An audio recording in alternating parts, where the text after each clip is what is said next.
Hello, everybody, and welcome to another episode of Shonen and Chill, hosted by Zenrotto and Oceaniz. Hello, folks. Hello, hello. So we have an interesting situation this week, where the most mature manga ever written, Protect Me Shugomaru, actually was only on the what is it, Manga Plus, Yeah, Manga Plus. the web service, because it's just too strong, too Yep, adult for you children. Uh, yep. The so if you only the only the second ever chapter in Shonen Jump history to get an exceptional age rating. Chainsaw The Man other was the one, first one, right? the other one was Chainsaw Man's lesbian orgy chapter for understandable reasons. Right. Uh, so, do we have any other news before we jump into the series proper? I don't think so.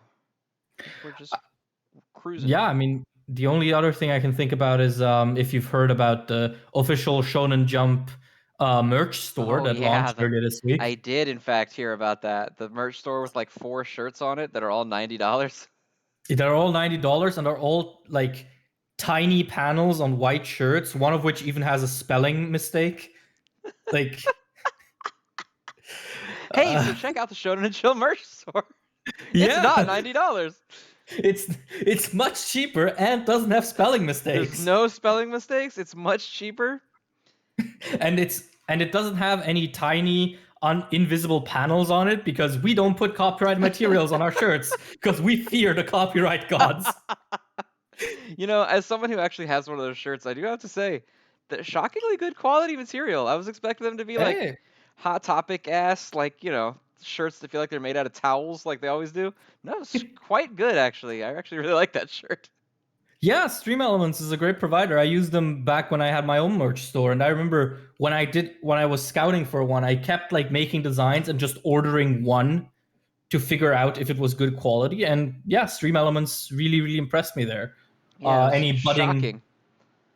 budding merchants, Stream Elements, excellent choice if you're at all online and want to make money off of anything that you do.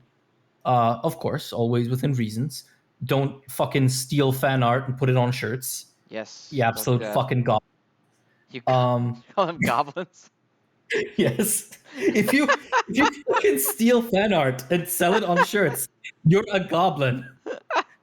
There's no there's no denying that. Unless you're short. In that case, you're a gremlin. That's a Aw. distinction. Aw. How short are we talking? What's the height cutoff Wait. between goblins? Because goblins are also short. Wait. How tall am I? About a meter 70 is the cutoff point. So So anyone that's shorter than you is a gremlin. no, actually, I'm taller than a meter 70. I'm a meter 74. So anyone who's sort of just under me is still a goblin, and anyone that's well below me is a gremlin. Okay. And then if you're really short, we're talking, 160 or 150 and below, then you're an imp. Oh man. But only if you have that height and happen to steal fan art. Otherwise, you're just a human being. As long as you don't Although steal fan art, you're not a. I mean, to be honest, you don't have to steal fan art to be a goblin. There are plenty of people who do shit that's bad enough to consider them goblins. Like Elon Musk is a fucking goblin and a half. Oh If I've yeah, ever seen Elon him. Musk is obviously a goblin. That's no debate about that one. He also looks like one, so Well, that doesn't help. that's not Jeff wrong. Bezos is an ogre, I think. An ogre. Yeah, Shrek I is don't think he furious quite. right now. Oh yeah, you're right. I don't wanna insult Shrek. Yeah. You know, Shrek's a king. He just lives in peace. Anti-capitalist king. Yeah, exactly. Never mind. No ogres here. I rewatched all of the Raimi Spider-Man, and ever since then, the word goblin is so funny to me because of the Green Goblin. Man, And the I love the Goblin Raimi juice. Spider-Man movies. They're so funny. They're so good. Love Yeah, those that movies. too.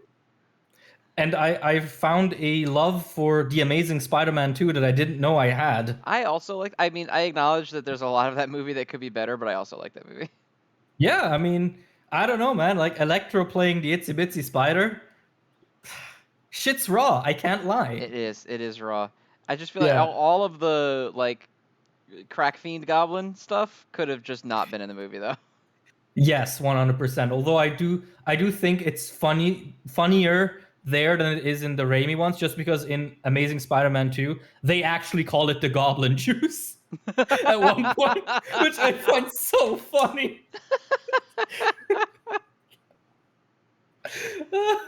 Bring me the Goblin Juice.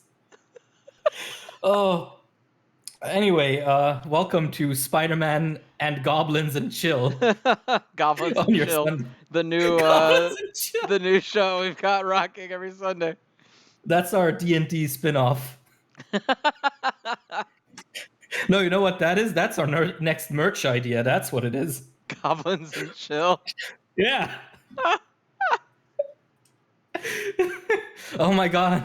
Is that gonna be what we call our audience from now on? The Goblins. The Goblin Squad. What's up, Goblin Squad? And a merch drop for you here. Smash that like-a-roo button. I don't know how much they would like being the Goblin Squad. Well, they can tell us in the comments. That's true. Yeah, let us know in the comments below how Do you excited you accept- are to be the Goblin Squad. Do you accept the Goblin Juice, or do you refuse?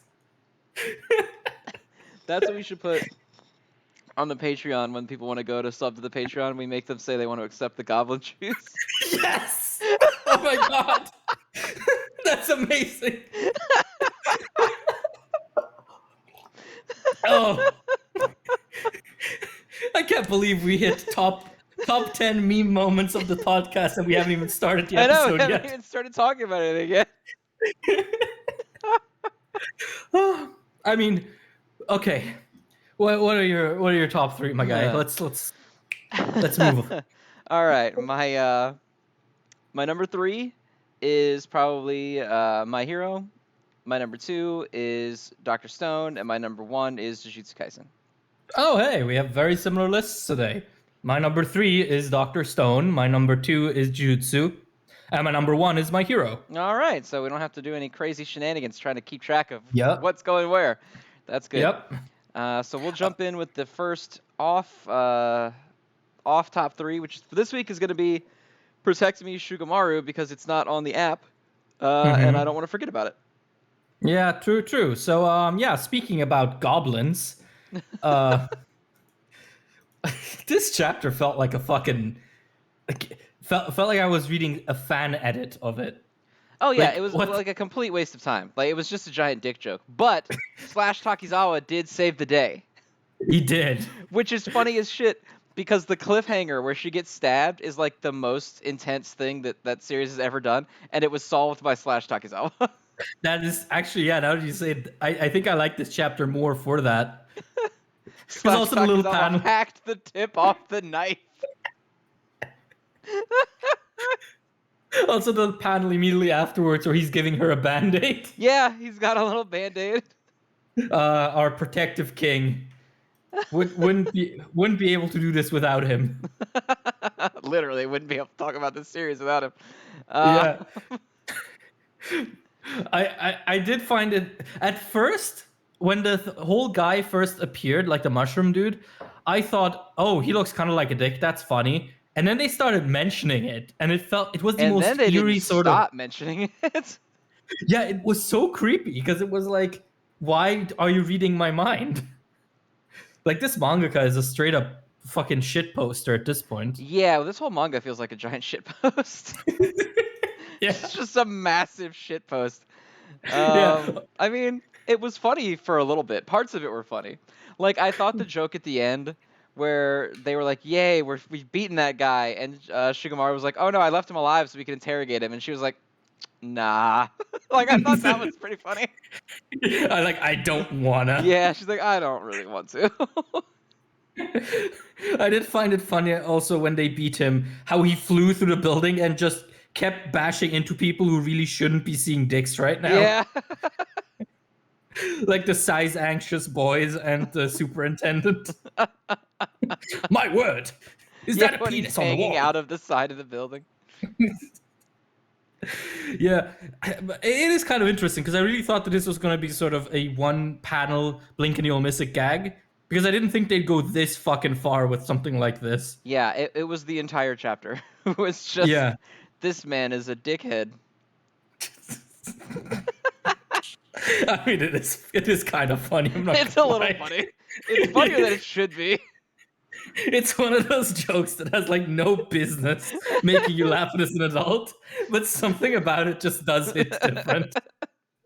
It's also really funny how Shugomaru is the only one willing to say that he's got a penis for a head, Yeah, and although everyone I else is will like, I say, don't know what that is.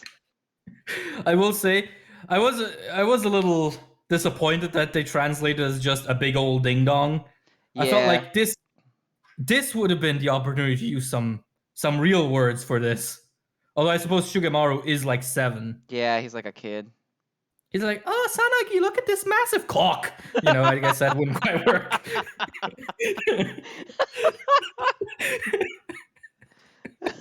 He works it back into a Yu-Gi-Oh card.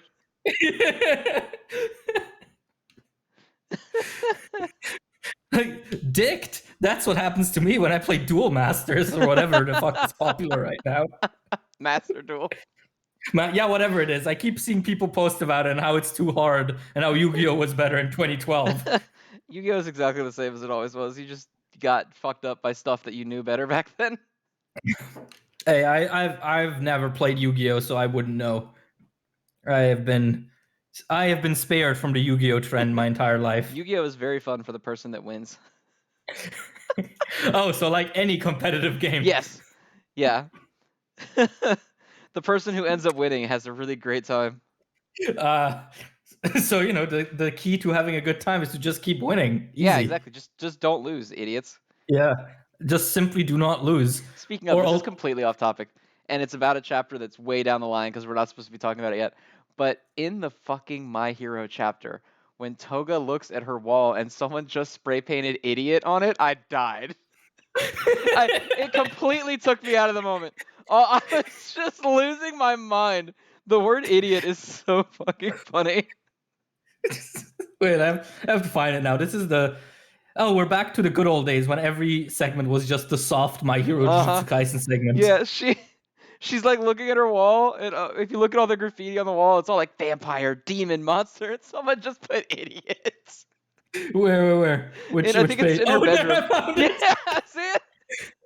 Idiot. Someone just put idiot. Idiot's the funniest word in the world.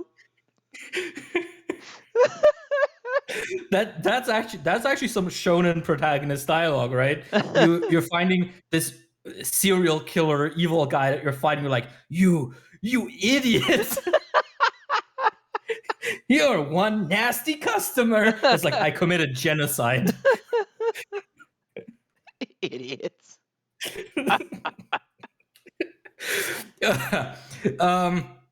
Is this the part where we say that we've talked enough about Shugomaru? Yeah. There really wasn't that much to it. It was a dick joke. Dick joke. Slash Takizawa returns out of 10. Peak diction out of 10. Oh god. Okay, so now we have to do this part that I fucking hate. Next up is Dragon Ball Super. Hey, they fought. They did the punches just like in Dragon Ball. Yeah. I mean, to be fair, I do like these chapters. They're nice and dynamic, and the combat was actually cool. I gotta say, this chapter had a spread in it, and it made me realize how few spreads there are in Super, especially for like a monthly series. Yeah, there's really not very many. There's a lot of like compartmentalized paneling in Super, I feel like, where it's like a page will have 40 fucking panels on it of character reaction faces and shit. Yeah, or even like, sequential action. Like, on page 20, when Gas gets shot up into the air. It's so fucking funny that his name is Gas. It is. It's really funny. Gets shot up in the air, into the water, and you have like little panels for all of that. it feels almost like oh god, does that even have a term in English? Is thumb cinema a thing in English? Not that I know of, but I also don't know that many things. So, Well, in German we have that Daumenkino, which is when you essentially do an animation by hand and then flip through it with your thumb. oh, I don't Like, know what that's called, but yeah, that's a thing. yeah, it almost feels like that in some instances where you're supposed to follow the movement through panels, which can be effective, but I feel like Super just kind of does it. Yeah, I mean Not, Toriyama does that too. Like in the original Dragon Ball run, there's a lot of similar layouts and stuff. mhm. But I don't know. I think it's just because Super feels like so cheap in comparison. I don't know what it is. Um, Well, because the thing is, Dragon Ball, the original, was that. It was original. It was, just Toriyama going ham, trying out new things. And so our relationship with it as readers is also different.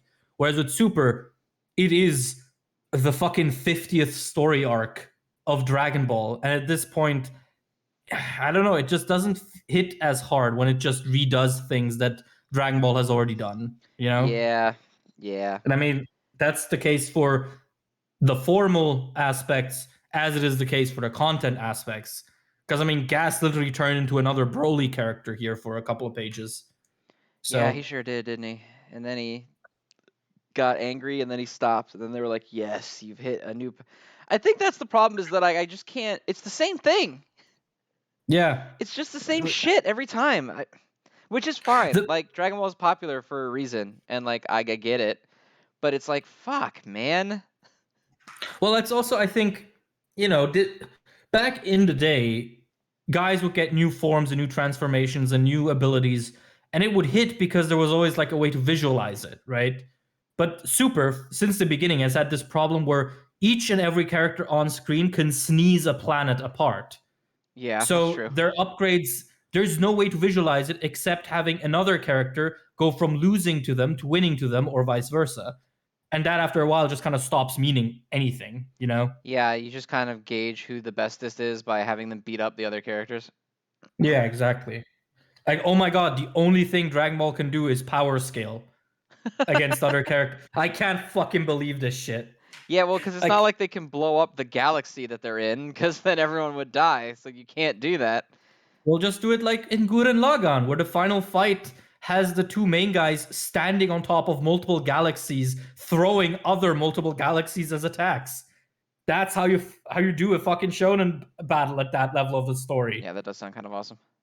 Gurren Lagann's fucking amazing. I can't believe you haven't watched I it, haven't watched it. dude. Do, but also I don't know. It's one of those series that I'm afraid to watch because I'm worried it hasn't aged well. Oh, it's like one of those. Yeah, I got scared of that with Cowboy Bebop because my girl wanted to watch it, and I was like, yeah, okay, please don't suck now. Mhm. It does not. I'm pleased to say. Okay, well, I'm going through Still that right sucking now. slams. I'm going through that right now because I'm watching Naruto with Oh, my Naruto girlfriend. has not aged well. Oh, absolutely not. I've literally already approached her and I've said, "Look, sweetie, do you want me to cut out Jiraiya?" Yeah, I need you to understand that Jiraiya exists, and I'm sorry about it. I've pretty much already cut out Konohamaru because he's just as bad At in my least he's just opinion. obnoxious. He's not That's like a true. sex offender. That's true. Well, the problem is Jiraiya gets important in Shippuden. Arguably, he's already important Yeah. in part one. But I'll see. It's actually been a lot. For those of you who are listening who don't know what I'm talking about, I've been trying to get my girlfriend into Naruto for years now, and I've decided to hunker down this time and be like, "Look, will you watch it if I literally re-edit it to be less of a chore to watch?" Which she said yes to. So now I'm producing the Ocean cut, one arc at a time. Uh, and yeah, I still need to see what I do with Jiraiya. I think I'll just cut out like the worst scenes that I can cut out. Yeah, Like like the one where he literally tells Naruto that he's in love with his tight little body. yes, that was the one I was about to say as well. That's the worst. Jesus. It's really awful. Yeah. No, this edit has been a lot of fun. Has made me realize what a fucking train wreck the original Naruto anime is in some parts. Like the Forest of Death is literally impossible to make fun to watch. It's so fucking excruciating. Because Really, I it's remember that like, part being awesome in the manga. it is awesome in the manga, and it's awesome in the anime when it actually follows the manga. But the problem is, Naruto, the anime, has this annoying thing where it'll give you a sentence stretched out over 7 lingering shots of stuff you've already seen. And Oh, so, like, you need that entire section, those sentences in it, so that the story makes sense if you're re-editing it. But you also don't want someone to just stare at old footage all the time. But you yourself, as a consumer, cannot produce new footage. I cannot just reanimate it. I mean, if I could, I would, but that's a different story. right. Yeah. Also, it took about 20 minutes until I got the request, please edit out Sakura, um, which I definitely empathize with. Oh man, I don't hate Sakura that much. Well, have you ever watched the Naruto dub? Oh no. Wait, don't you watch German Naruto? Isn't that the one with the crazy intro? No, we don't watch German Naruto now. I watched it when I was a kid. Oh, so you don't watch the ridiculous OP? I don't know. Damn, that one's really good. Someone already told me I should include it in the Ocean Cut, You but should. It would make it way better. no, because the thing is, in the dub, Sakura, in the English dub, Sakura has a kind of aggressive Texan accent. Wait, what? It comes and goes. Some sentences are very normal English, and other ones are very snarly. It's the same with Ino. I don't know why they directed the girls like that. That's so They're funny like, and awful. I'm from the village hidden in the leaves, Dallas. No fucking way. That's really what they sound like? No, it comes, as I said, it comes and goes. There are some sentences that are very snarly, I others which are remember very her clean. just being very whiny. Well, that comes to it as well. Add to that as well. But yeah, no, she has a snarl in some scenes. That is I don't know if fucking hilarious. I mean, Naruto has a snarl sometimes. Like, you know, you have your biggest dubbing center in Dallas, Texas. Eventually, it'll start showing. Like, Funimation is a Texan company. Is that the woman who plays Naruto from Texas though? I guess she is. I have no clue. Mail Flanagan, is she from Texas? Yeah. I don't know if maybe also they. Well, let me actually Google that right now. Maybe they also just asked her to give him that little, because it's not heavy, right? It's just like a little snarl. Um, let's see. No, she's from Hawaii, actually. Oh wow. Damn. But yeah, I mean, I can imagine that they're like, hey, Naruto is like a sort of hillbilly kid. Give him a snarl, kind of like how some people think Goku should sound like in English. That he Right. should have sort of the redneck voice, which I think, uh, sure, I don't know. I don't really see the reasoning for that myself, but Did you know that if you grow up on a farm, you automatically have a Texan you have to accent, have a southern accent your whole life no matter what. Yeah. yeah, even if that farm is like in southern Siberia? Yeah. Southern Siberia is just called Russia. What am I saying? um, but yeah, Dragon Ball Dragon Ball Super Super. whatever out of 10. Yeah, whatever. They fought out of 10. They fought again out of 10. Yeah. Next up is My Hero Academia Vigilantes, which is also they fought again out of 10. Yeah, I mean, it was fun. Like, at this point, I'm more interested sort of to see how this stacks up and flows into the main series. But yeah, this So was I saw a just theory online that it might have been Pineapple that said it, that All for One is gonna steal Koichi's quirk, and that's how it's gonna tie in. Some character they're gonna fight is gonna have it. okay, cool. I Yeah, I'm mean, like, all right. I don't give a shit about did Koichi, so did we really need an entire spin-off then to tie into the power of a random goon villain some that we're gonna fucking meet in the Nomu goon that has this quirk. That's, if it happens, that might actually be the single most obscure spin-off justification I have ever seen in my life.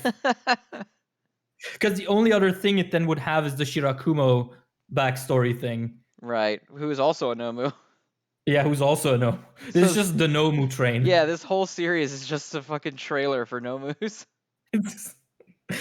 uh, hey, it's okay. Now the good My Hero spin-off is on the app, so we can Vigilantes can rest easy because they added My Hero team up missions Oh yeah, to they the did. app. Those are pretty good. Yeah, those are fun. They're exactly what I would want from a spin-off because clearly spin-offs that want to tell an intricate story that interweaves with the main narrative, clearly that's not something that works for My Hero.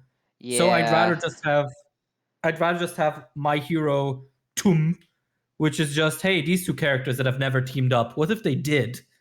Yeah, Like, which I kind that's of like fun. that more because it's like just give me little cute what ifs with the characters I already like, and it's like, oh, it's a neat little expansion on what you know of them, even if it's not canon Yeah. or whatever. Like it's fine. Well, that's the thing with My Hero. There's no rules as to what is canon, what isn't. If you decide something is canon for yourself, what's Hori gonna do? Release another bad movie? I'm already scarred. Like if I decide that Vigilantes isn't canon, but My Hero Smash is the fucking gag manga, then yeah, it's canon. Like what are you gonna do? He doesn't know where I live. He doesn't know shit. Well, he knows a couple of things, as we'll talk about in the actual My Hero section. He he has learned from his mistakes at the very least. Oh god. Anyway, Vigilantes. Whatever. Yeah, whatever. I'm Out of so 10. checked out. I'm so checked out on Vigilantes. Like Yeah, I can't even try. This entire chapter was him doing the punch from the last chapter and then just like being talked about. yeah. And then he I punched mean, to be again. fair, It's like, okay. yeah, I mean, to be fair, his little like flashback and to tie into the final page where he realizes that whatever happens tonight, he will probably not be able to be a hero afterwards. That was kind of sweet. I did like that. I think that actually kind of hit. Um, but I think as again, this entire final section is being diluted by just how long-winded it is. Like every chapter, one thing happens and that's it. Right? Like we've said it multiple times and we say it every time because there's nothing else to talk about per Yeah, like I don't know chapter. what you guys like. Everyone's always like, you're not giving it enough credit, but it's like, what do you want me to talk about? That he punched again. Like, that's it.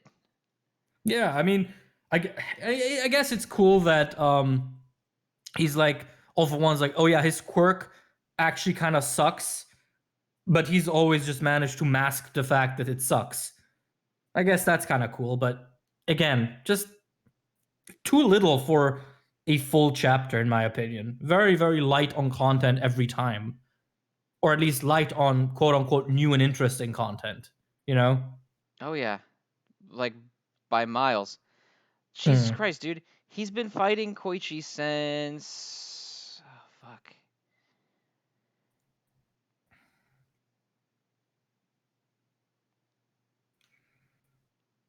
May. May 21st, Nice. 2021. Damn. Will we get to the anniversary of the fight? Will we make Can it we to the do it? 1 year anniversary of the fight? Can we do it, gang? That would be fucking hilarious. Can we do it, gang? Goblins, you know what to do. Goblin Squad? Roll out. I like how we're evoking them as if they can do anything about how long Yeah. this manga is gonna Go be. go to Shueisha headquarters and demand that they keep this fight going until May. Keep this fight going so that we have something to say on Vigilantes every week. Or every 2 weeks, even if that something is whatever out of 10. Oh my god. Which All right. it once again is whatever out of 10. Yeah. Bye, Vigilantes. Okay. Whatever out Uh, of 10. Yeah. yeah. Next up is gonna be Witch Watch. Witch Watch, which, speaking of chapters that felt like a joke. Well, we're a joke. Yeah. So this author probably played Minecraft last week. Or Probably, the. yeah. He probably was playing Minecraft, and then he was like, "Oh shit, my Oh deadline," my god. and then he quickly threw this chapter of nothing together. No, I actually like to think that he was like he put on his VR headset for Minecraft and then he had like a brain blast, like on Jimmy Neutron. It's like, oh my god.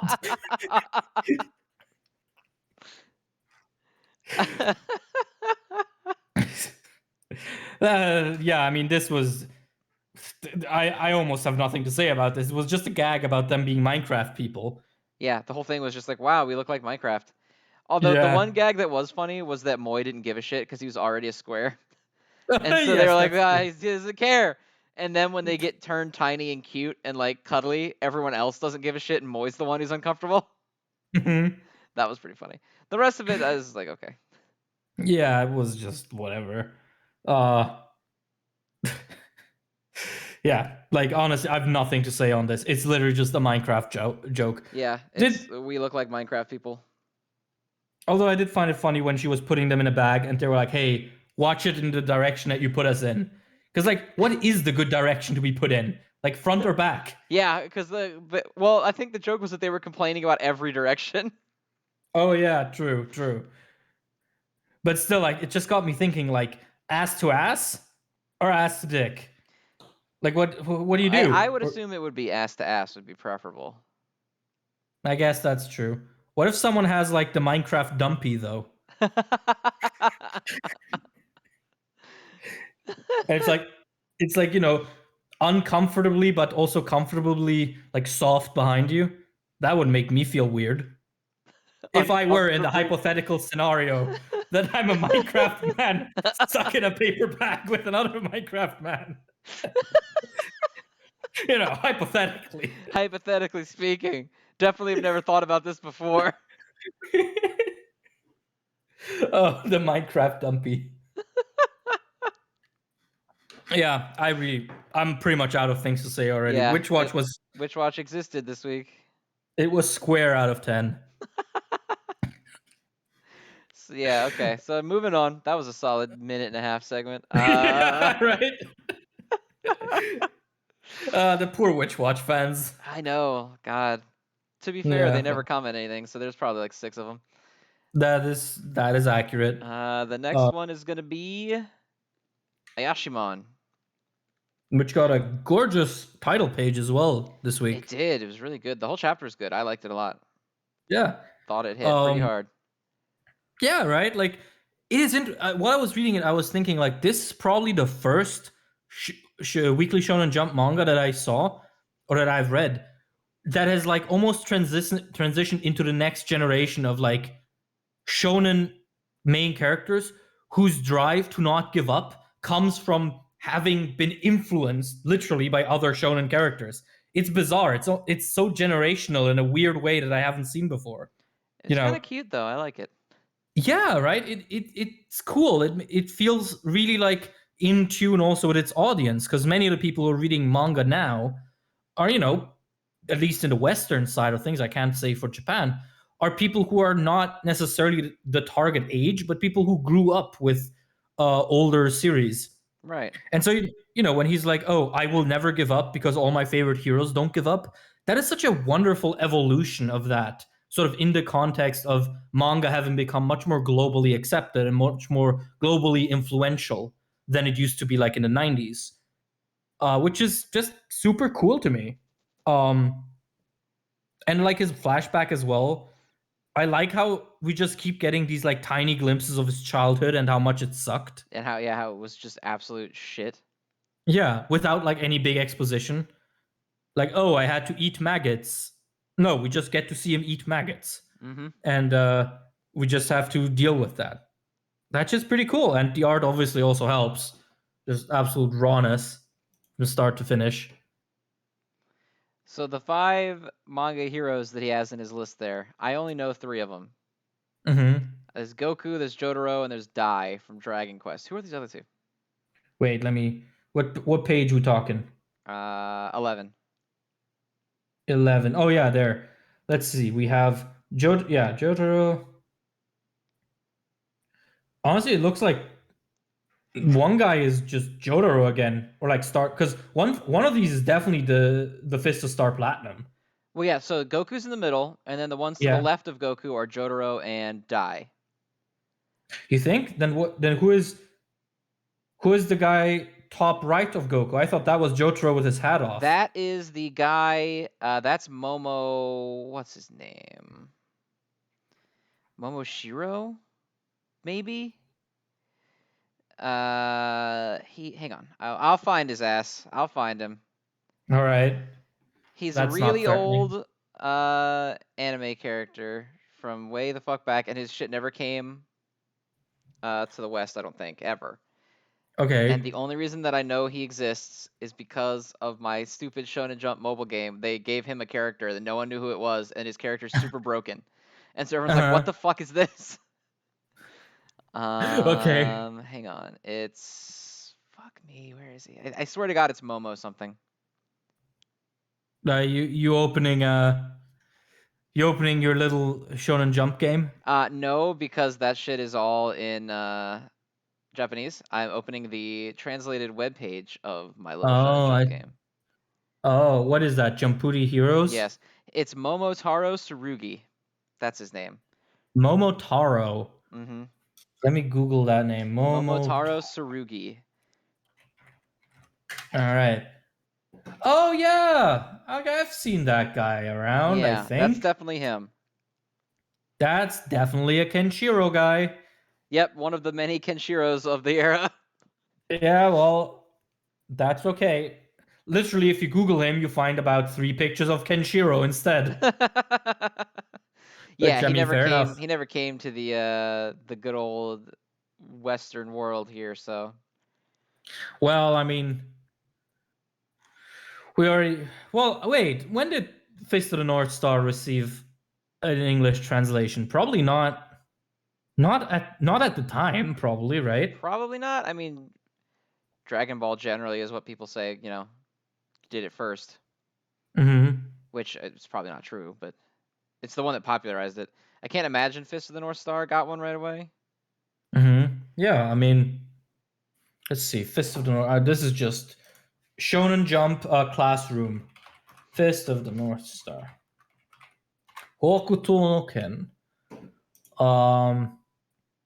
Let's see English. Okay. Seems to be unclear. At least I can't find it quickly now. So So nobody knows. nobody knows. I cannot effortlessly find it immediately, so we will just never know. Fucking mystery. Yeah. Um. But yeah. Interesting in that case that we have a character like that show up here. What about the boxer dude right under I him? swear to God, he looks familiar, but I could never place what he's from. Yeah, because it looks like again sort of a manga from that era, That right? guy looks familiar. Like I swear to God, he has red hair. Red hair. Yeah, I think he's got red hair because I remember a color page of him. I think doing that exact punch.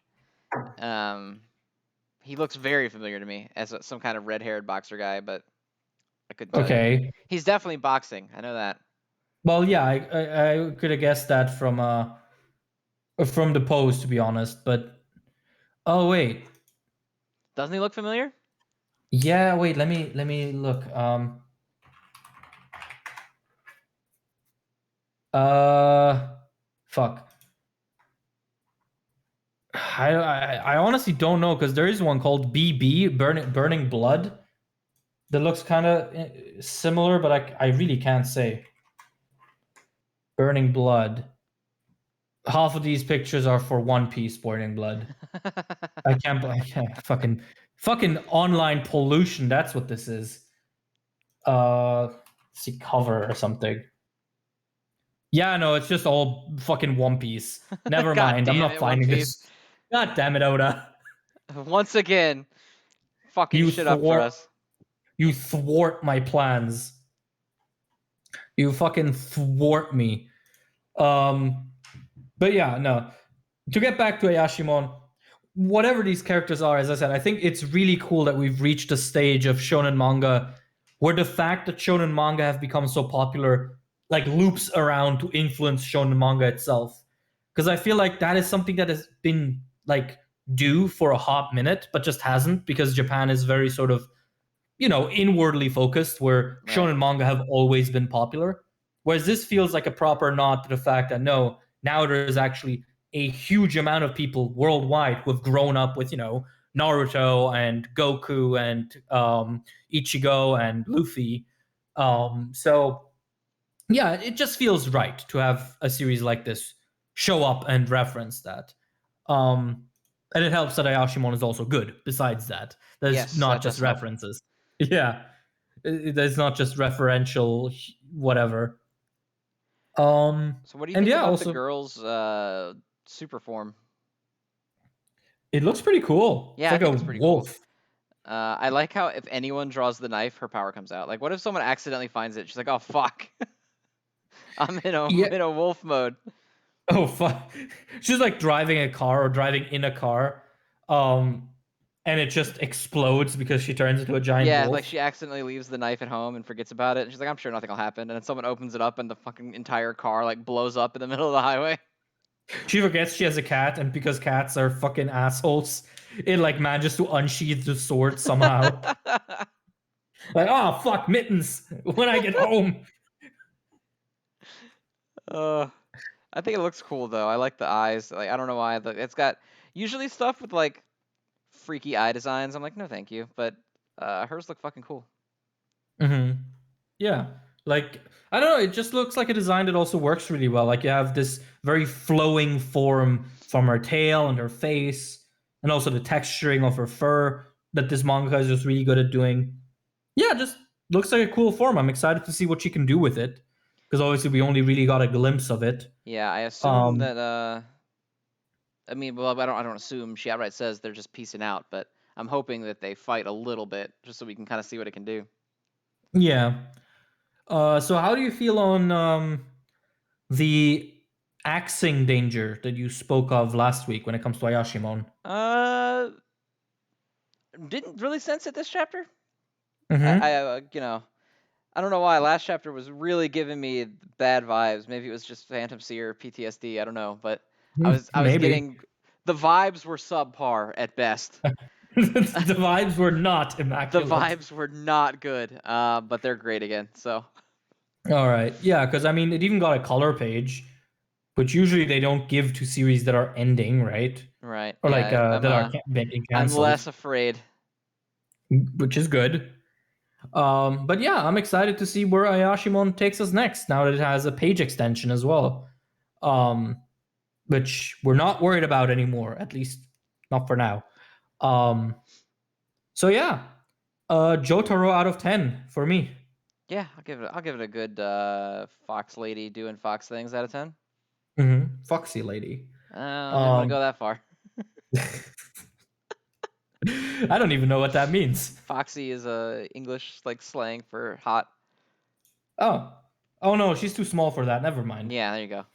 I take that back. Roll it back around. It's okay. No one's clipped any of that. They're still busy with the goblin stuff.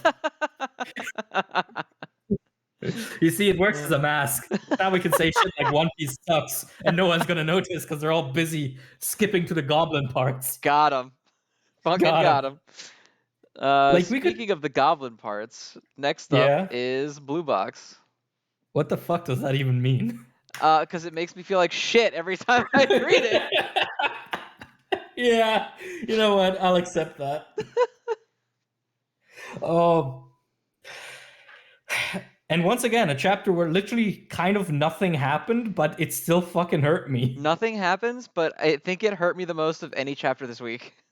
Oh shit! All right. Literally, it's just like, oh my god, why? Why is she like, ugh? Why is she jumping to that conclusion? Yeah, why are you doing that? Why don't you just talk to each other, you fucking teenagers? Oh well, Why don't you because just there are fucking be teenagers. humans for a minute? Hey, teenagers are not human; they're gremlins. See, I told you we're back around to the goblins. Yeah, you're right. You're right. But yeah, oh my god, that whole section where she's talking to him in his sleep is ugh, ugly, ugly, ugly. Yes, I hate it so much. I hate it so much. Yeah, in the best way, Oh though. god, the amount of physical pain, it's just unbelievable.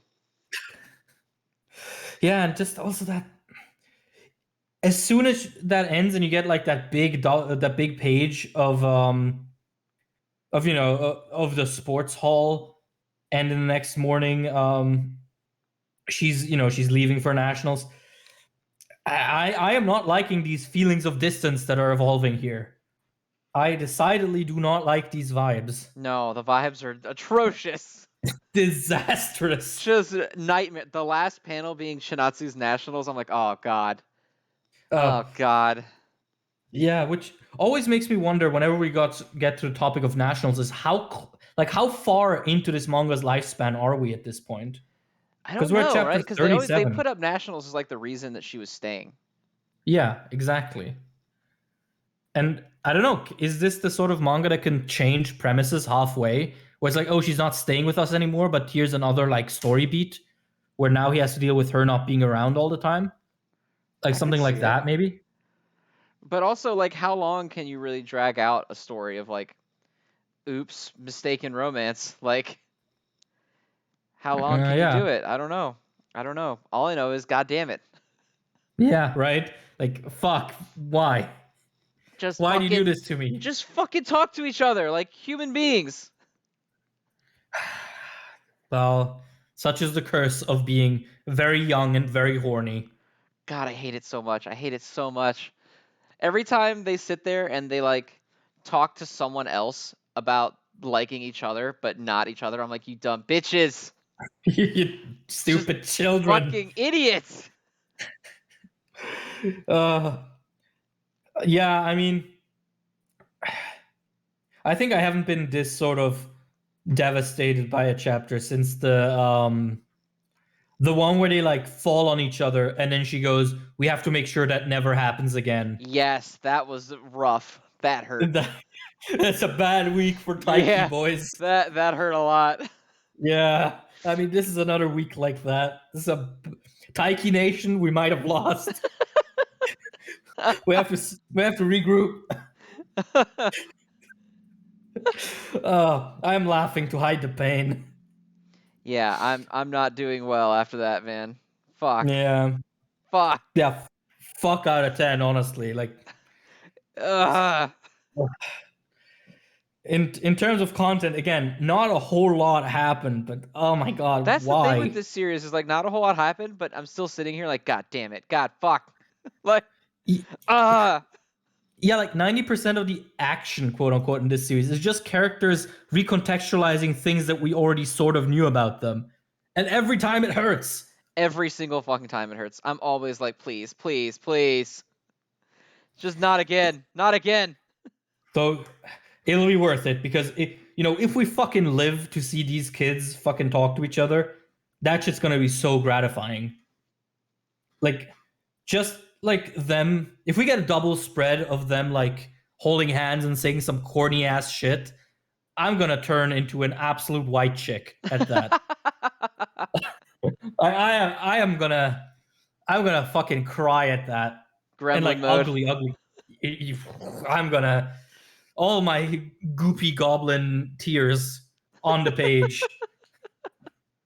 Oh no, that's gonna hit different. If that ever happens, this could be one of those manga where it's just like, no, anyway, love isn't real. Love is a myth. Yeah. Suffer. Perish.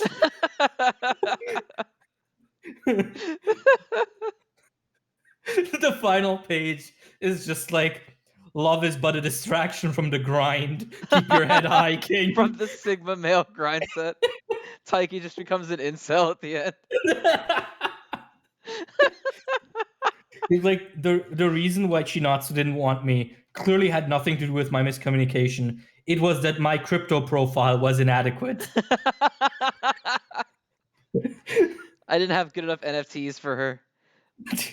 Luckily, I found this old potato head looking guy that will teach me about the blockchain. He keeps talking about taking my quirk, though. That's kind of weird. My badminton quirk. Now, young Taiki, tell me, if you have the badminton quirk, who has the goodminton quirk? We must find the man who has the good mitten quirk. Finally, goodminton and betterminton.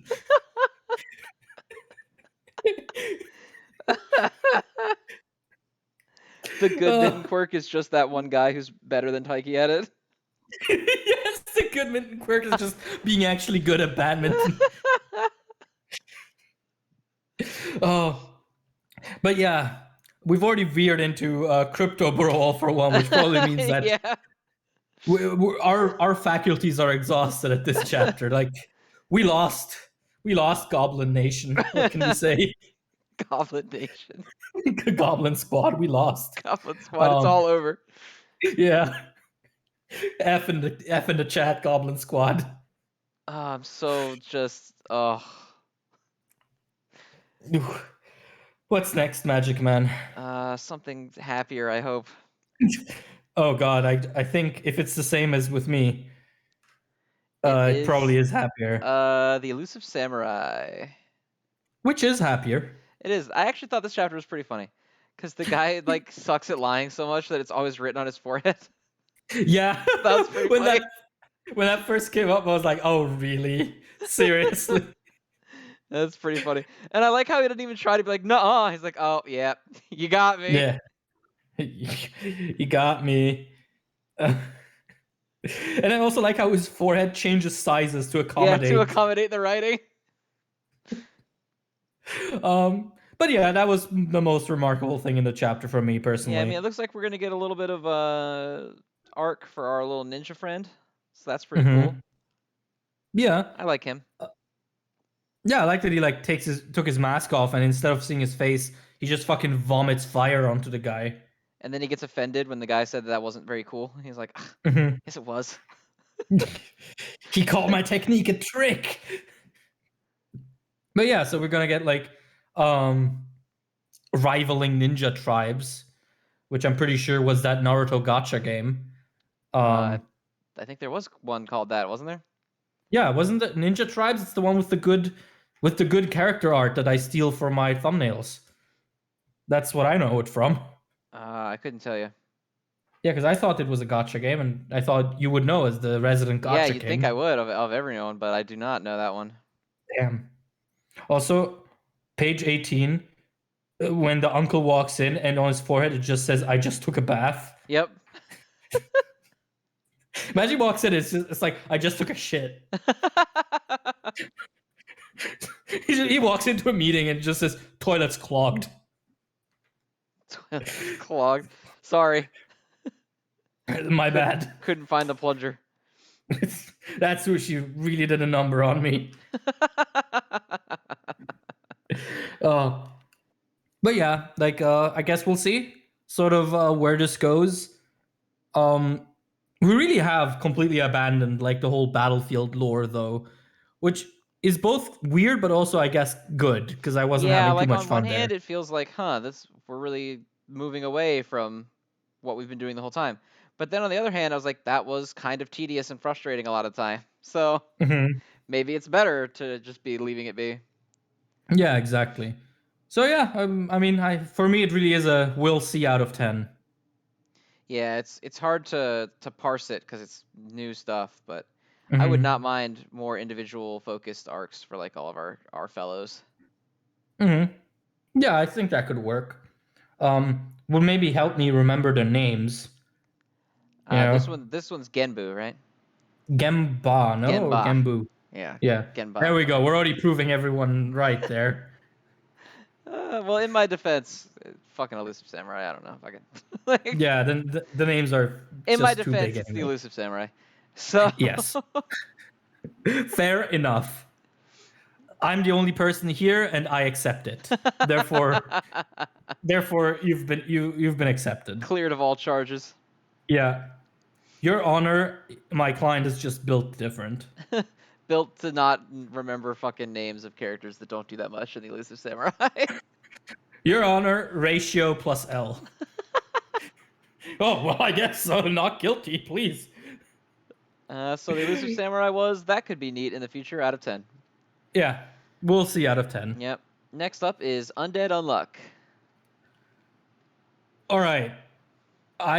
When you get to the page where she says, "We will skip time," please tell me I'm not the only one who immediately went to like, oh, so they're gonna use King Crimson. My ability. That, my, 俺はスタンドです. It's just King Crimson pops up. So is Wheeze or whatever her name is she just dead now? Is she? Well, she's like, aha, we skipped time ahead, and now that I've given all of my points to them, I can't loop again. Oh yeah. So the next loop will be her last one, right? Or I guess this one, right? Well, because she's in the final page, no? She's still there, but I don't think they've looped yet. Oh, okay. Okay, yeah. So this loop will be the last one for her, right? Yeah. Also, am I just having a case of complete goblin brain, or is this a new thing with the moon being able to make these deals? I believe it's a new thing because even the characters are like, "What the fuck? Yeah. Who the fuck? Who Why the can fuck she is do this?" that? I mean, this was a very what the fuck chapter. Like, also, Even last chapter Unruin. was kind of a what the fuck chapter. Well, the last chapter just had like the final bit be very what the fuck. But what the hell's up with Unruin? Yeah, I don't know what that means. I don't know what any of this means. It's pretty cool. It's like you cannot ruin my dreams. It's like your dream was to specifically kill Fuko and also not die when you get slashed. Yeah, like what is your dream? What does that mean? I don't know. Does that Yeah. just it's because like the way they're framing it just sounds like he just means he can do whatever the fuck he wants and it works. Hey, I mean, that sounds good for a final villain kind of deal. If I he's can do like, whatever the fuck I please. yeah, like, oh, your attacks can't hurt me because they would ruin my physical health. So they just don't. It would ruin my dream. Yeah, I mean, maybe. This I guess certainly we'll seems see. like the most esoteric of all the powers that we've seen so far. I suppose though that it makes sense that things will get more esoteric because I mean we're getting closer to God, That's true. right? Like we're getting closer to literally killing the center of all esotericism. So you'd think it would become more normal because also like the meeting on the moon is super weird. Yes, it is. Like, what the fuck? Yeah, like the little light There's entity. just a guy on the moon, just like, yep. Yeah, good luck. Okay, I will send you through time on the fucking moon. Yeah, well, again, why can they do that? I fucking know. Goblin Nation, help us. Goblin Nation, figure it out. Put it in the comments below. Yeah. Also, please always hashtag it with Goblin Nation or Goblin Squad, Goblin Squad. whichever you identify with more. Yeah, whichever you're more comfortable with. We will establish the Goblin Nation. But yeah, just what the hell? We're back to Undead Unluck kind of being incredibly unpredictable. Yeah, which is when it's at its best. It's never bad. Like, I'm not sitting here like that was stupid, but I'm sort of just like, yeah. Where does he go? Where do we go from here? What's happening? Yeah, it's definitely difficult, but as I said, I think Undead Unluck is really good when you can really not tell what the fuck is gonna happen next. Yeah, for sure. Because it just becomes such a game of like trying to predict things, but at the same time knowing you're gonna fail. Like I felt like that also during honestly during most of this manga. Now that I think about it. Yeah, kind of. Yeah. But yeah, I guess I'm excited to see what happens next. That's I guess my verdict. Excited for whatever's next out of 10. Exactly. What's next, Magic Man? It is.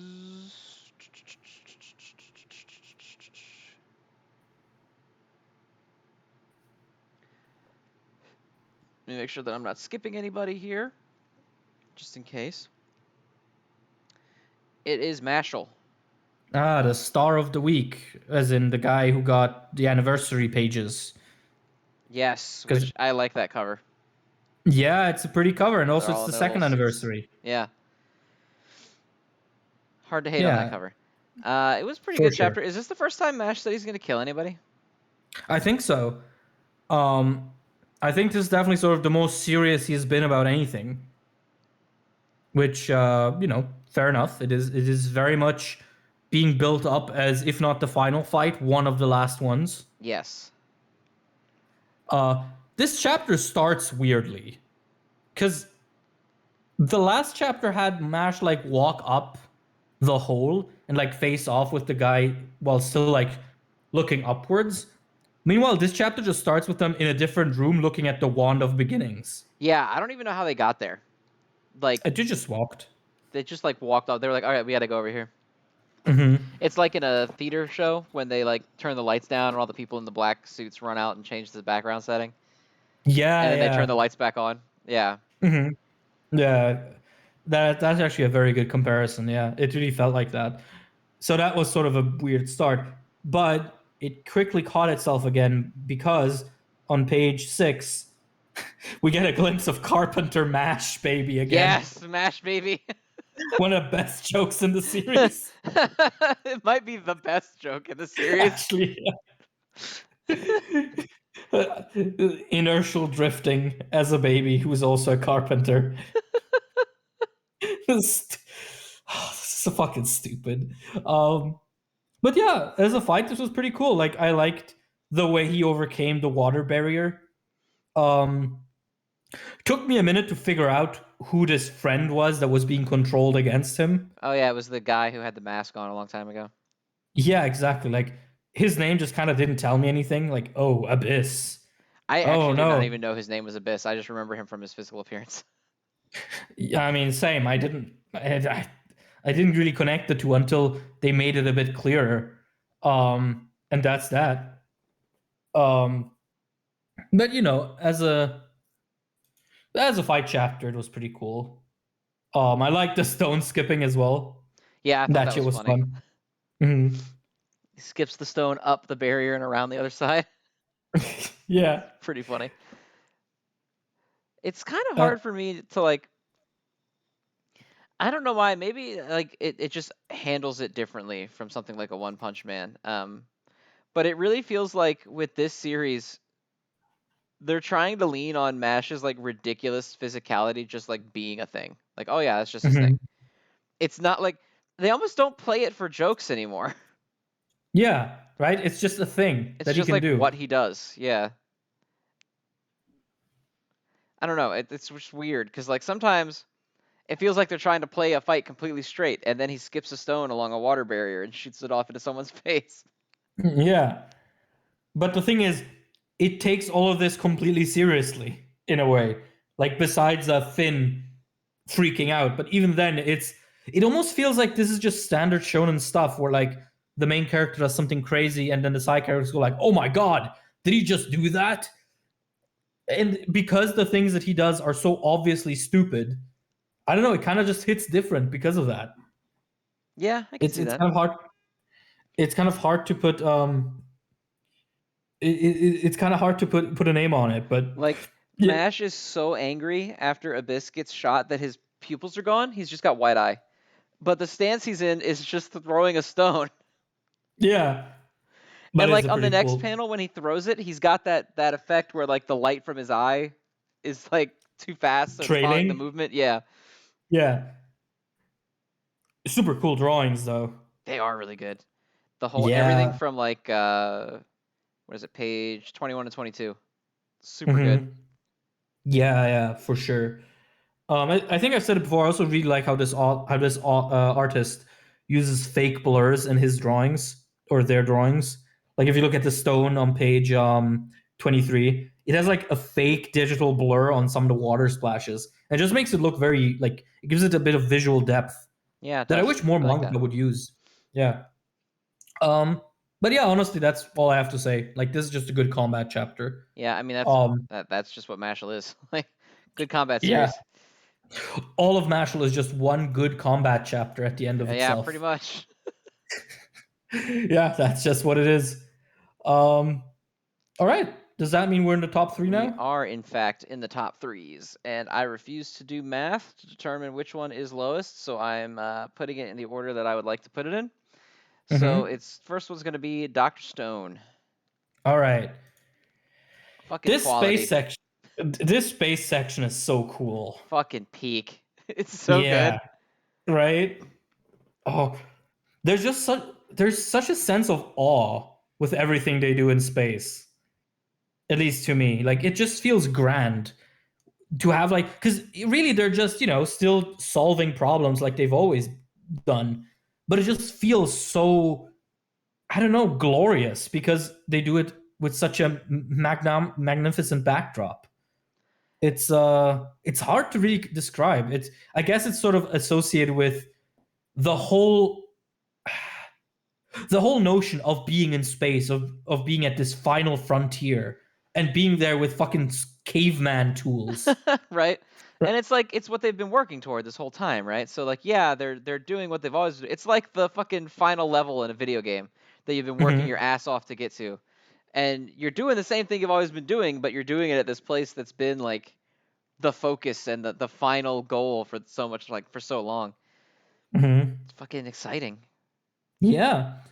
We'll say though, on page 11, Boichi's whole taking a photograph and converting it into manga thing didn't quite work out with the moon because it looks not great there, to be Yeah, honest. in both of the panels that the moon is like in, it looks very weird. Yeah. Although on the top panel, if you're reading it on a phone, you can shake your phone and it creates that optical illusion where the Yeah, where stars the are stars dancing. move. Yeah, I'm doing that right now. Yeah. Yeah, I'm doing it as well. Yeah. So Boichi accidentally created an optical illusion. My mangaka. Goat. Goat. Um, Also, one page that I found really striking is page 14. When the probe is slowly descending on the moon, and right next to it is a panel of just the gaping craters on it. It looks so otherworldly. Yeah, it does. That is a really good panel. Yeah, super cool. But yeah, in terms of like action, it's again very sort of small scale, but what they do just has so much meaning. God, like And the I was panel like, of Senku landing on the moon, I was like, that hit different. yeah, That shit was right. good. Just the very last panel of Senku's feet touching down on the moon's surface. Hmm. Yeah, as you said, it just feels like the end of a very long journey. Because like more than just that, it's obviously their goal to stop Y-Man. It's been Senku's like childhood dream to go into space. So it's like all these different. Ah, man, fucking love Senku so much. I love this series. It's just hard Yeah, not to view this entire final arc so far as like a celebration of what Doctor Stone is and like what its characters are.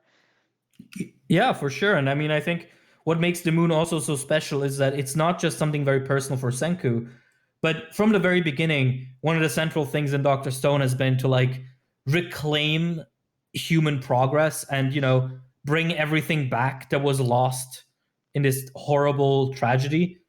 And getting on the moon feels like the final step. It feels like that one incredibly lofty thing that, even weeks before it happened in real life, it still felt like an impossibility. It has finally been reclaimed, and now the door of possibilities is once again wide open for anyone to see. Like, once you step on the moon, who can stop you, right? And I feel like this chapter carries that sort of weight with it, where it's like this is them reclaiming humanity in a way, which, yeah, it just hits different. It does hit different. It hits real different. Yeah. Now the question Um, is, how is everything going to go terribly wrong in yeah, the next exactly. few? How, Because it can't maintain this high all the way to the conclusion. yeah, exactly. Like something's gonna fucking give because they're there to find Y-Man, and I can't imagine that they won't find Y-Man. Right, and I can't imagine Y-Man is going to be like, oh yeah, whatever. Just fuck up all my shit. Yeah. Although I'm wondering if Y-Man is gonna be like some massive, like earth-shattering revelation, be it as to who they are or why they're there doing whatever they're doing, like what the reason for that is. Yeah, see, I this wonder is if this is that's the part that's that everyone who's been a Doctor Stone fan for a long time worries about. The one, what causes the petrification exactly, and the two, why did it happen, right? So this is where the mm-hmm, ball could be disastrously fumbled. mm-hmm. And so it's an intriguing mystery that has a lot of potential answers, and some of them could be really boring. What would be a boring one in your opinion? Humanity's too big for itself and ruining the Earth, so I'm killing them all with my stone power. Oh, like mega environmentalist. Yeah, like I think the general theory for a long time has been that it's some sort of AI, and the petrification is nanobots, and they're doing it Hmm. because humanity fucked up somehow, and it's like the robots getting rid of them, either for the good of like the Earth or for like it's one of those I was supposed to get rid of all conflict robots, but then humanity is the conflict kind of thing. Hmm. Okay, so like a story idea that was already played out 20 years ago. Right, that like was not particularly interesting 20 years ago, and it's even less so now. Yeah. I mean, I think Doctor Stone personally has like no low points. It has like some average or better is like every arc of it. So I have faith, but I can't Hmm. help but be a little nervous. Yeah, well, I don't know. Now that you mention it, I do think we're probably going to go into something with AIs or something like that because I don't know. The more I think about it, the more it feels like Dr. Stone is at the end of the day about the glory of humanity, about how humanity as a group can progress past its difficulties. And it feels like in the final step, the final hurdle they would have to jump over will be something truly inhuman. And so then, the coin cost is it um is it aliens or is it an AI? And I think I prefer AI over aliens. I would too, yeah. Although honestly, if aliens can be brought into this in like a cool way, where again, it's like it's not like a whole, oh, here are the midichlorians or whatever, but it's like a brush with the unknown, like with some eldritch horror that they cannot understand, and they have to like recontextualize what it means to be human in the grander universal sense. That could work, but it also would kind of feel out of place I for feel Dr. like Stone, I AI feel like. just makes more sense because at the end of the day, AIs are a human creation, right? That's So also it's true. you're dealing with the reckoning of the past, that whatever fucked up situation that caused it or whatever made it go crazy, that you got to Hmm. show that you can progress and be better and move beyond it, and then no longer deal with the issues of the past. I suppose my issue with AI is just like it's so played out. Hmm. Yeah. But hey, we'll see. For now, things are cool. They are very cool. Shit is raw Yes. out of 10. Shit is cool out of 10. All right. What's next in the Zen order? Next up in the Zen cut of Shonen and Chill is My Hero Academia. Oh, Hori, you are back. Yeah, this chapter was really good. I liked it a lot, even more than just the idiot on her wall, Yeah. which is my favorite part. Don't get me wrong. Um, but I really liked the little bit where I almost feel like Dabi was bullshitting a little, Hmm. because he burns the house down for her, and they've been like the old companions for a long time. Like they were the Hmm. two that joined way back in the day. Hmm. And he tried the whole like, haha, Endeavor will be real mad about this, but it's like, no, he won't. Fuck you, you idiot. You care You care. to Yeah, a you're certain you're being extent. sweet, and you gave her twice his blood, and like, yeah, blah blah. It'll twist the knife in Endeavor's side. Shut up, nerd. You Yeah. absolute loser. Just be nice to your little friend. She likes you. I don't like women. That's for gay people. The return of misogyny, Tommy. Yeah. He's like, Toga, you're one of the good ones.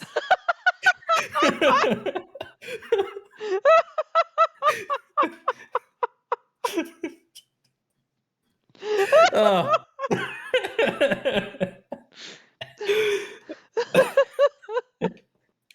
um, The but one who yeah. spray painted idiot on her wall was Tommy.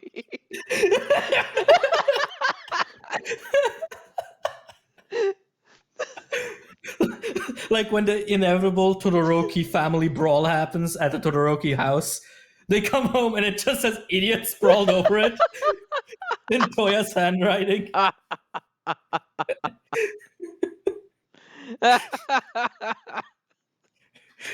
Finally, Endeavor, I will have my revenge, and you will respect me, you doofy head.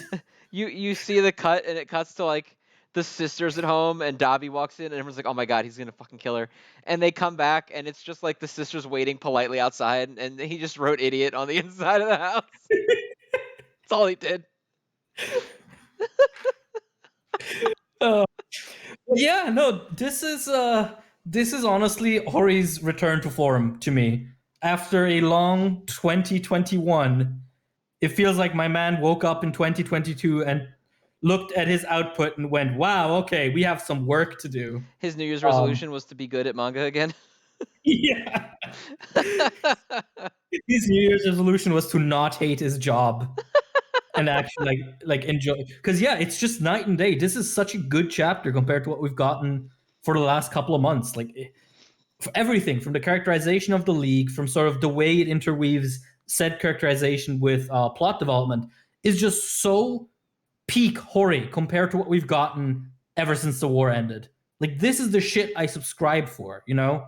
Um, and I love that we're seemingly getting more of this because um, I really like the idea of having, you know, the final arc be the day we became heroes and have it have, you know, parts 1, 2, 3, and 5 or whatever, but then also which shows the heroes, but then also have parts -1, -2, -3 that shows the villain side of things. I think that's a really cool idea that will help sort of flesh out this conflict more.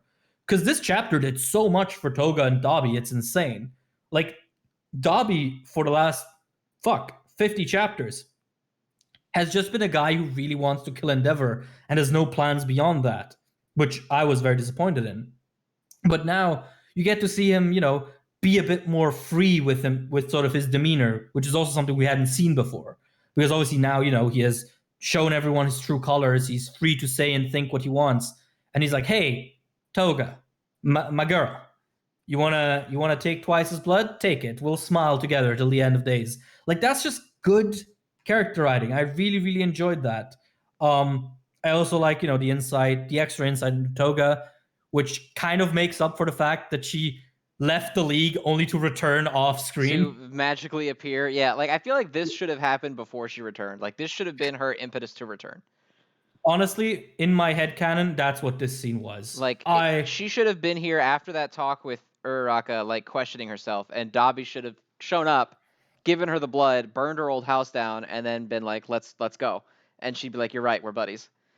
Yeah, honestly, in my head, I'm just gonna assume this happened while she was gone, and this is how Dobby brought her back. Because I think that doesn't make a difference, so I'll just choose to see it in the way that is cooler to The me. more narratively pleasing fashion. Yeah, exactly. Um, and also, sort of the second half of the chapter, we get to see Spinner taking on sort of this more, you know, this more important role and having to reconcile the fact that he has to, you know, keep pushing forward if he hopes to, I guess, reach Shigaraki, who is very much now just a mutated blob, which is also a very cool Akira reference. Very sort of similar page layouts and compositions. Um, yeah, very, very cool. Um, and yeah, I'm just excited for what's to come. We even got a glimpse of like the slime villain from chapter 1 Oh in the yeah, that final is him page. right there, isn't it? Yeah, That's funny. finally a chapter 1 callback that Yeah, he isn't never really calls back to asked. chapter 1 ever, so that's nice to see that he Yeah, hasn't forgotten his roots. yeah, true. Also, can I just say, Dobby keeps being the funniest character in this show, aside from, you know, Shonen and Chill all for one. Shonen and Chill all for one variant. Yeah, because he's like holding the speech, it just falls out of a window while he's saying it. Yeah, it lands flat on his ass on the ground. And he He's somehow like, catches himself with like fire? Like what are you doing? yeah, he like propels himself upwards. He's like, "Ah, Toga, you see, smiling is what dunk, life is about." um, Also, yeah, just a lot of good Dobby drawings in general. Also, like the panel when he's activating his flames and his arm looks like it's about to like explode. Super cool. Also, he's much more burned than he was during the war. Like his Yes. scars now go up to his eyes. Yeah, like the whole side of his face is like a big scar now. Yeah, he's just gonna be a fucking a fucking crisp by the time that he gets to fight Endeavor. I mean, But I think yeah, everyone wow. in the world has basically signed on to the fact that he's not going to make it through that fight, so that makes sense. Yeah, I mean, I'm assuming that he and Endeavor, that they will die together in the Todoroki household. This is sort of what it's, and that Endeavor in his final act is gonna like throw Todoroki out of the house to save him from whatever fucking hellfire the two of them are producing. Because I kind of can't see the final fight against Dabi happening without Shoto being involved. Oh yeah, he'd You have to know? be. Yeah, Yeah. And I'm assuming Shoto would be the only one who survives that fight. probably yes. Yeah. Also, dude, page 13 is haunting. Like that sequence of Spinner seeing Shigaraki turned into that fucking like monstrosity, and then it like scuttles away to reveal just the man under it. Yeah, the gross noise that it, the schlurk. I don't want to ever. Sure. Uh. Yeah, it is nasty. ASMR for the people at home. For the Goblin Squad. What Goblin Squad? Goblin Goblin Goblin ASMR. ASMR. We can make that another like Patreon goal. If we get 100 patrons, we'll release the Goblin The ASMR. Goblin ASMR for the Goblin Squad. Where we just make schlucking noises and talk about gold. No, you know what the Goblin ASMR is gonna be? We're just gonna take like the last couple of episodes from Shonen Chill and cut out all the like, you know, breathing and mouth noises and make that into its own video.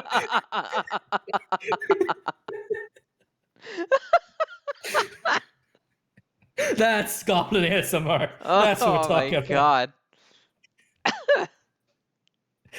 Oh. But yeah, I am very, very happy with this turnaround, and I hope Hori can manage to not fuck it up.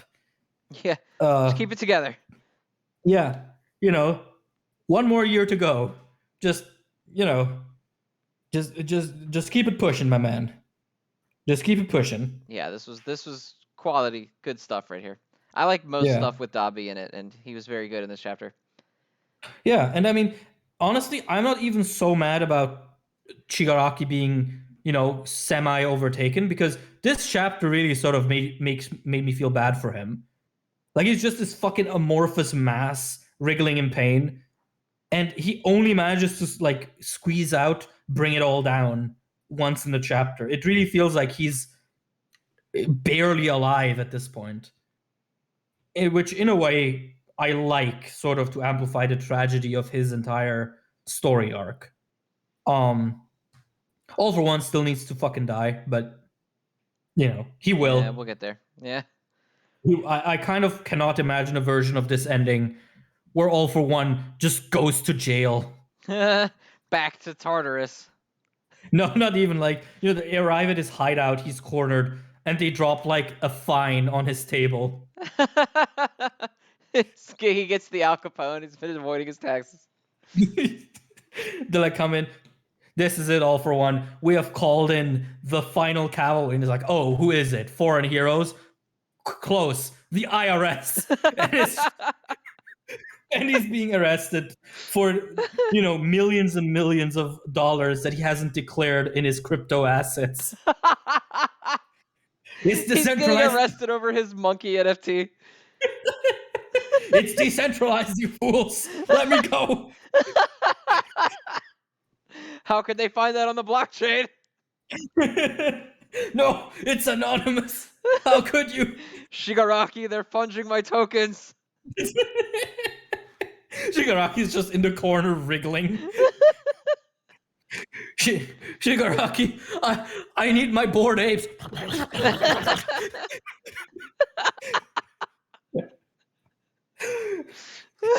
Oh my god.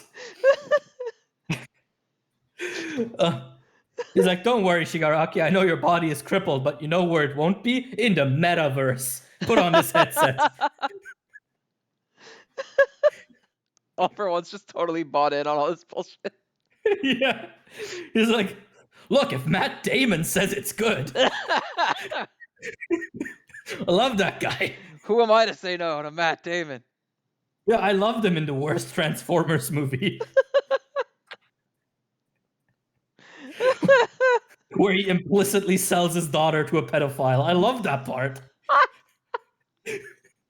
It's very all for one. Everyone's like, what are you talking about?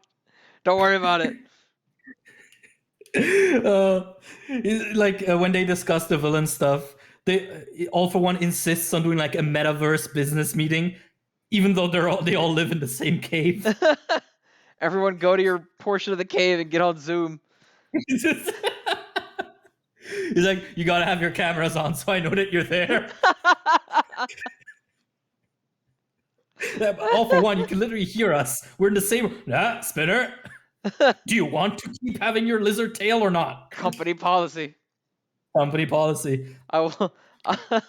I'll be confiscating all the past chance anyone's NFTs that aren't on this meeting.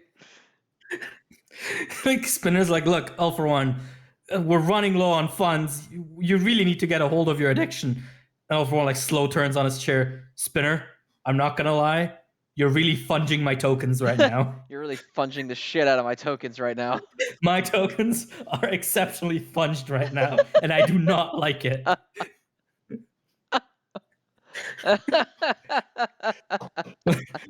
right, Spinner.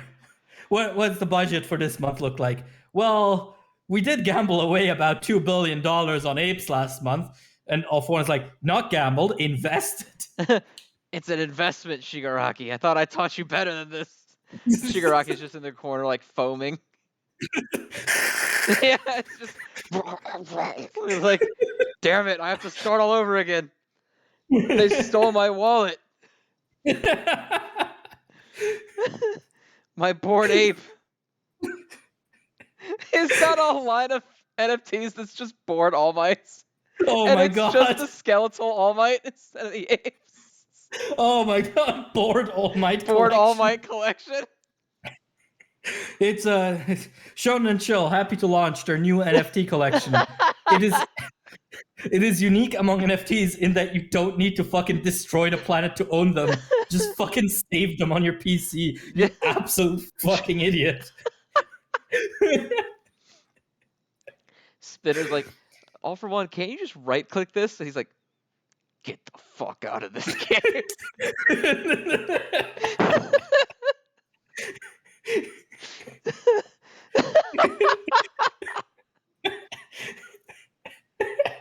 Like, Spinner dares to raise concerns about the environmental impact of cryptocurrency, and All for One is just ready to drop the lizard slurs. He's been sitting on them the whole time. Because he's like, he knows they're bad to say, but he also thinks they're genius.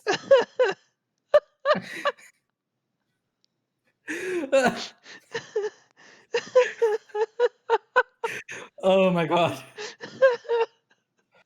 If we have any like fan artists willing to do it, I would absolutely fucking love to see Bored All Might. The Bored All Might NFT. All the skeletal All Mights just in the shitty different NFT, like whatever they're in. I don't even know enough about them. Well, it's just because the thing is, all those NFT, like those apes, they're not even drawn by anyone; they're generated. Like it's like a pick crew. Like someone drew a couple of base assets, and you can just randomly generate these fucking apes. Oh yeah! Anytime someone tries to tell you that NFTs are empowerment to the artist community, ask them if they know the name of the person who drew those original assets. Ask them if they have become famous off of that. Because I don't fucking know who it is. I have no idea who the fucking artist for the Bored Ape is. Oh my god, for the love of god, people, stay away from that shit. It's a Bored All Might NFTs. Oh my god. I looked up what crypto mining is this week. Because I don't know, I was bored and I wanted to know. And Jesus Christ. It's bleak, isn't it? It's the dumbest shit I've ever heard in my life. Like, holy shit. So you just burn pieces of your PC in order to solve a random equation, and if you're the first one to do it, the equation is exchanged into one Bitcoin. Yep. What? Yep. What? You think that's how they end up finding out where All for One's hideout is because it's generating so much fucking electricity. Like, he's hidden all of his traces. We have no identity, no idea where he could be. However, we have noticed that here in this cave in the Toko region, it uses about 2 billion kilowatts every day. Similarly, we have noticed that there are a couple of disturbing comments made online that can be traced back to approximately this location, to this IP address. Several banned Twitter accounts have been made in the past month coming out of this cave. We have evidence to believe that this cave is the home of a certain Twitter user named Quirk Enthusiast 62 who tweeted recently, "I cannot stand these fucking scalers and their grubby little hands."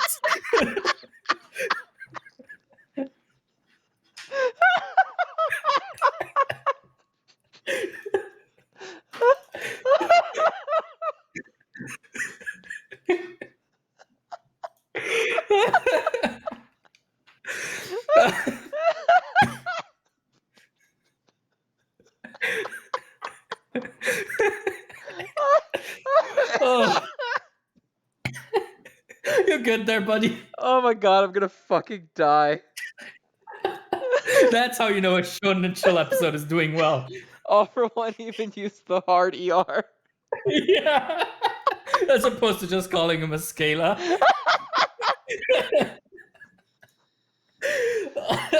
Oh. Ooh.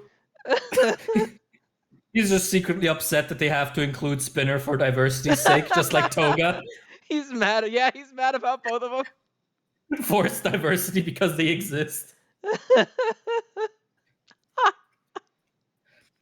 Like, Spinner recruits like another like mutant into the group, and All for One turns to the camera and goes, "Well, that's just forced." He's got a YouTube channel just called The Quirkening. I was about to say, if you're gonna describe All for One having a racist, idiotic, stupid YouTube channel that gets upset at women for existing, I would have just said that's the quartering. It's The No. Quirkening. The quirkening. God, that guy's worst. one of the most miserable human beings I've ever seen. Holy he shit. is reprehensible in just about every way. You know what? I think our version of All for One is less bad than him. I'm Right? not gonna Isn't lie. that a problem too? It's like This fictionalized variant of a supervillain is worse than you. How do you cope with that? oh god, it's awful. Yeah, I mean, I suppose he copes by not having a single thought ever. Yeah, just not caring because it makes him money, so it's fine. Yeah. Just being the God, worst ever. Imagine being fucking one of those like conservative like drama accounts where every morning you know you have to wake up and like fucking invent some Pretend leftist you give a shit about all the stuff that you know isn't real. Yeah, just to invent some reason as to why some media company or some fucking series is trying to like discriminate against straight white males, because that's totally a fucking thing. Definitely a thing that happens all the time. Definitely, yeah.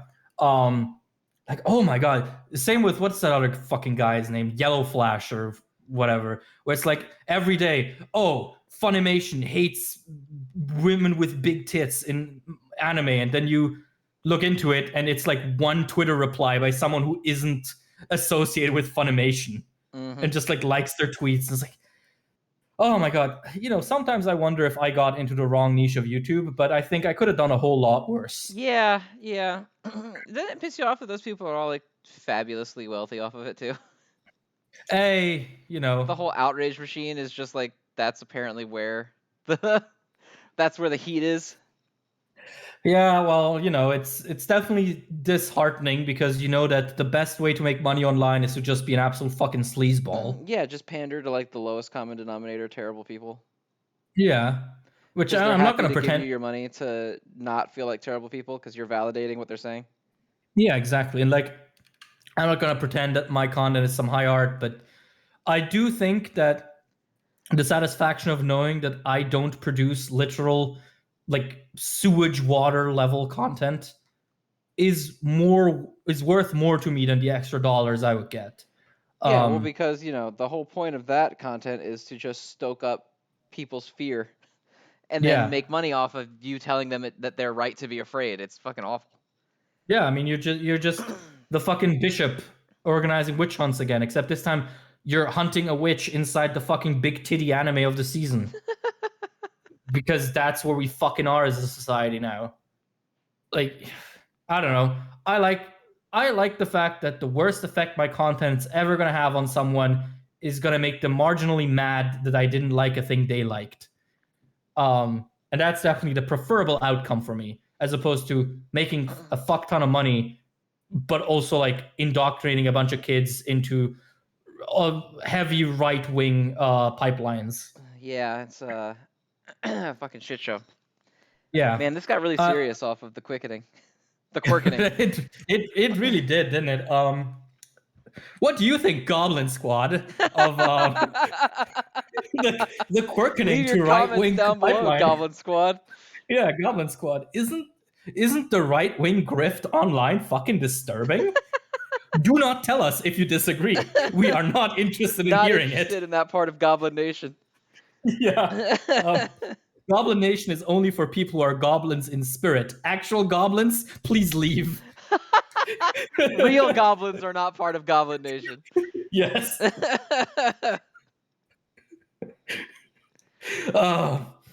So my hero was pretty good, right? It was pretty good. I liked it. Yeah, I liked it 2 out of 10. Hori, please stay like this. Yeah, don't go back to being shitty again, please. Yeah. You keep your shit together now. All right. Is it time for the grand finale? It is. It's time for Gotsu Kaisen. Goatsu Goatsen, written by Goat Aku Goat. I can't. I ran out. It's I respect the effort though. You really tried. Hey, that's Sigma grind set. Speaking of Sigma males, Fushiguro. Yeah, holy shit. What a fucking good fight. I saw people complaining about not being able to like follow this fight. Like, what are you talking about? He does like 3 things. Yeah, I Not mean, that hard to follow. But the 3 things he did were fucking awesome. yeah, I fucking love war of attritions in manga. It's always so fucking cool of just two people putting each other onto like the brink of death and screaming, knowing that whoever gives in first loses. Like that's just so raw every time. And here with like the weight it's just so fucking cool. Got the whole Um, thing where he's like panicking because he thinks he fell into Megami's shadow a second time and it's actually just the pool. mhm, Fucking love that exchange. The whole fight was fucking dope. And then the panel, the first panel, page 18, when mhm. Divine Dog just rips like half his face out. Ah, dude, fucking Yeah, it's rules. super cool. Like also having sort of Divine Dog's outline over him, but it's already bitten off to sort of sell the speed of it. Mm-hmm. Shit's fucking awesome. And It's I like it his last rocks. little like, you fucking tricked me. But now the question is he done? I imagine he's done. That's a big ass wound. But That's also like like half his head. half like his little statement at the end there makes me feel like, uh-oh. Was he just praising Megami or has he got a trick he's hiding? That's also true. Um, Also, though, one thing I really like about this fight is how Reggie decides that he does not want to retreat into the shadow because what if he just gets stuck there after Megumi dies? Yeah, and he just can't get out. Yeah, that's a cool. Like I don't know, it's like one of those things that you would not usually see a manga character contemplate because manga fights often happen like in a bubble where they only think about the now and here and now. Right, it's like, what Um, do I do in this exact moment to win the fight? yeah. But yeah, just super cool back and forth. I like how, especially this fight, but all of Jujutsu Kaisen to a certain extent, like deals with this idea of information warfare, of like trying to trick your opponent into thinking what your next move is. It's very similar to JoJo in that It regard as is very well. similar to. I was about to bring that up. It's very like JoJo-esque when it comes to like a lot of stand fights aren't like, my stand's new ability that I learned is how I'm gonna win. It's very much just like I have to figure out what his power is exactly before he figures out what mine is, and then I win. Hmm. Yeah. which I like. I like Um, that aspect of JoJo quite a lot. yeah, for sure. I think a power of writing that manga and a lot of youth literature is generally fairly underutilized in is just the power of lying, of like misdirection. And I think it comes back to the fact that it is very easy to do it wrong and have the reader believe that you just contradicted yourself, or that readers lose interest when they keep getting misdirected. But it is a genuine skill to be able to have your characters constantly lie about things and keep things interesting. Um, if you wanted like a book example, people listening, The Witcher is a great example of that, which I'm just reading through again, where characters constantly just lie out of their fucking asses. And a big part of the enjoyment of those books is to figure out who's telling the truth. And manga that imitate that, where you have two combatants essentially trying to outmaneuver each other by giving the other person wrong information or giving them reason to believe wrong information, I think can make for some absolutely fantastic dynamics. Like here, where Megumi just does his absolute best to distract Reggie from the continued existence of Divine Dog, which just super super cool, sort of back and forth, um, dynamic. And I like it too because Reggie thought he had figured it out, which I think is a thing that I like a lot in any kind of manga fight like this. Is when like it's clearly two characters like fighting on a mental level more than a physical one, because they're kind of like hitting each other, but both of them at the same time are like, all right, there's something else, something more to this. Like a lot of the physical fight is just backdrop to Reggie trying to figure out the main attack, right? And he's positive he's got it figured out, and then bam, Megumi's actual plan comes out. It's fucking perfect. It's fucking Yeah. beautiful. Beautiful. Yeah, exactly. It's kind of like they're at the point where the physical aspect of their fight has reached such a high peak that now it's not about who can overpower whom, it's about who can make a move that the other one cannot keep up with, right? Like they are in a deadlock, and now it comes to sort of the mind games of how do I make it so that when I make my next move, the other party cannot immediately follow up to keep that deadlock going. And yeah, that's just such a satisfying way of writing combat. Um, Another thing that was interesting is that I saw someone say that Reggie is in a lot of ways the opposite of Higuruma. That, Higuruma was this sole vindicator of justice, whereas Reggie is a man literally adorned with the purchases of others, but is also a criminal, essentially just trying to con and trick you. And I thought that was kind of cool. I don't think it means anything, Yeah, but it's but it definitely is sort neat. of on, yeah, like parallelisms don't have to be the big defining thematic thing of your story. They can also sometimes just be fun and cool. I can't wait for Reggie to lose, though. I don't like the implication that all he's wearing is receipts. Hey, my man, freeballing. What do you think about that, Goblin Nation? Goblin Nation, what's your opinion on What's freeballing? your opinion on free balling it, Goblin Nation? It's uncomfortable. That's my hot take. It is uncomfortable. I don't really particularly like it either. It is uncomfortable. I remember when oh god, an anecdote. On the last day of high school, we had sports, and everyone was like, "Oh, bro, we're gonna like, come out there just with like our only like pants on, no underpants, and we're gonna be free balling it." One guy did it, came back like 2 minutes later, and was like, "This shit sucks. Don't do it." Yeah, don't do that. It's Yeah, awful. terrible. We wear underwear for a reason.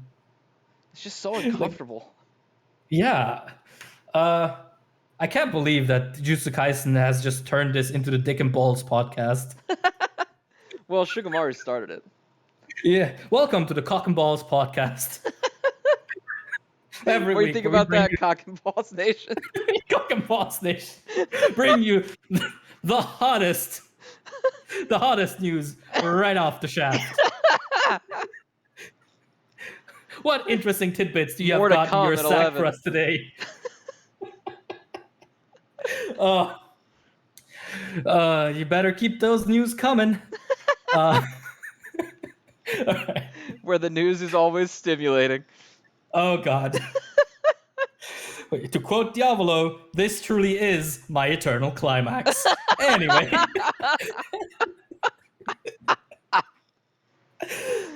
Oh god.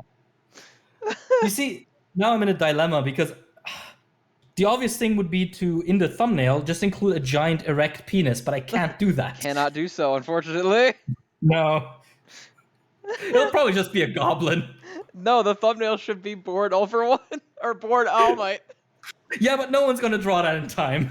Oh man, just edit someone's fucking monkey NFT to have All Might's hair. Maybe I'll see if I can do that.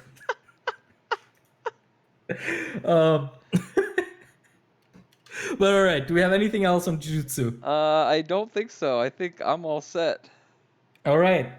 In that case, yeah, strong week It was a really for good my week. hero. I'm gonna flash up Yeah. our lovely patrons. We love you guys very much. Please go vote in the poll. Even if you're not a patron, the poll voting is public. It's up on. I tweeted it out, but it's also up at patreon.com/Shonen and Chill. And next week we will be reading whatever the reader winner is. Yeah. Go Goblin Nation. I am very curious to see if that sticks around. If it becomes a piece of lore. A piece of SNC lore to add onto the long list. Oh my god, we're adding a new link at the end? This is our blockchain, dude. This is our own spiritual blockchain. Our own blockchain. Yeah. Oh my god. I'm gonna die laughing if someone makes the board All Might NFT. Oh my god, if you make the board All Might NFT, we will love you till the end of our days. If you make the board All Might NFT, I will make it my little guy picture for this show. Oh my god. If you do that, please do like 2 variants so I can have the other one. So we can have both have board All Might. It will come at the cost of everyone in my contact list thinking I'm a crypto bro, though. Yeah, we're gonna look like crypto bros, but it's worth it. Goblin Nation Hey. will understand.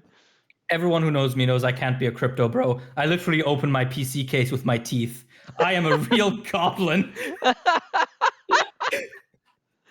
Oh my god. Alright, Goblin Nation. Alright, Goblin Squad. Goblin Squad. We will see you guys next week. Make sure to vote in that poll. Vote in that poll. Bye. Bye. Bye-bye.